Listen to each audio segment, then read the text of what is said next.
I've just bought a Tesla for $80 a month, and here's how you can too. Have you seen this video? Yeah, me too. Let's have a look. So are they telling us we can drive a Tesla for $80 a month? There's one big thing that is missing from the whole video. That is the car was used for business purpose, which for most people like you and I, we don't use it for business. So a lot of the things that they talk about in that video is not applicable to us. But if you have a business or you want to know how it actually works, stick around. The reason our brain gets activated when we watch a video like that is because we start to think, how is it possible for $80 a month? It's so cheap. That can't be true. And you start thinking, maybe it is possible. Maybe I've been thinking about the cars are wrong all these times. And you start looking at car websites, build your car, add this, add that, add that. Oh yeah, that's quite nice. Run the finance calculator. Oh, it's not that bad. And it's so tempting.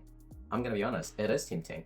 And yet, here's the part that I wish more beginners like you and I understood. The numbers that gets your attention is not always the same number. The big headline is $80 a month, and that's all you hear. But in reality, a lot more than that actually comes out of your bank account. Because even if the spreadsheet shows you a net lower cost, the lender still wants you to pay the full amount, the full regular payment. The insurance company still wants their payment. The car tires still need some maintenance. Repairs still happen, registration still exists. You still need to charge the vehicle, and that's why framing does matter. A business owner might look at a vehicle and think about deductions, business use, tax savings, and that can be valid. But for a normal person like you and I, buying a car for a personal use doesn't automatically qualify for those deductions. A business decision and personal budget decision aren't the same thing. A business might buy a car because it generates income. A person might buy a car because they want something nicer for their daily use. A business might be able to deduct some costs, but a regular person can't just buy a personal car and automatically qualify for tax savings. That just doesn't happen. Same car, different context. So context is everything. That is the main point.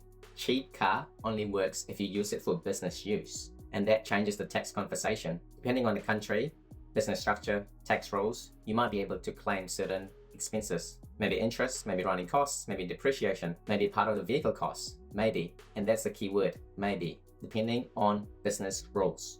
And that is very different from everyone can buy a Tesla for $80 a month. And this is where beginners can hurt, because all they see is just that low number of $80 a month. And they get very excited, but they forget that those situations, rebates and tax savings, only apply for business use. Because if you just copy the exciting part without realizing the tax structure and how it works, you get to debt. And that's a trap. It gets worse over time. Tax write-offs is one of the most misunderstood things online. It is not free money. It usually means an allowable expense to reduce your taxable income. But it doesn't mean that the government bought the thing for you. It doesn't mean the car is free. It doesn't mean the payment just goes away like that. You still have to meet those payments. There may be tax benefits that you can qualify for those deductions. But again, the emphasis is that it's being used for business use. In business, you generate income, and so the cost of the vehicle is to reduce the taxable income. For a normal person like you and I, we don't have business income, and we can't deduct the costs of the vehicle against our regular wages income. And so in reality, what happens is you bought the car, you can't deduct the expenses, you still have to make the payments to the lender, and you're in worse position. For them, maybe it's part of business tax strategy, but for people like you and I, the car is dropping in value, in depreciation, while we're stuck with the debt. And that's the bigger lesson. We don't copy someone else's financial move without understanding the financial context. That applies to cars, investing, property, business, and almost everything you see online. When someone says, this is how I bought this car, you need to ask, what is their income?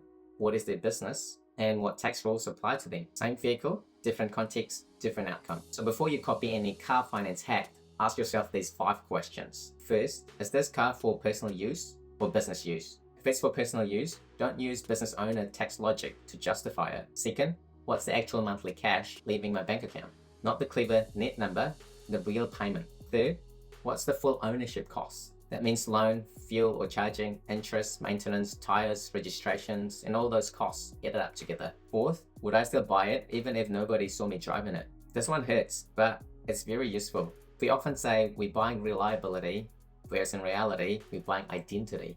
We're buying the feeling of success and feel like getting ahead in life. Fifth, will I still feel peaceful in 6 months' time? Not exciting, peaceful. You can sleep at night without having to worry about any payments that going to come out. I'm not saying the strategy doesn't work, but there is a detail that we need to understand, that it is for business use. So here's the one thing I want you to take away. If a car only looks affordable after rebates, tax savings, depreciation, deductions, optimistic assumptions, it might not be affordable. It might just be well presented. The wisest financial move is not finding a clever way, but it's having the discipline to say, not yet. Not because you're behind or don't deserve nice things, but because you're building freedom. And freedom is worth so much more than looking rich. Thanks so much for joining today. If you enjoyed this video, I think you might want to check out this one as well. I'll see you there.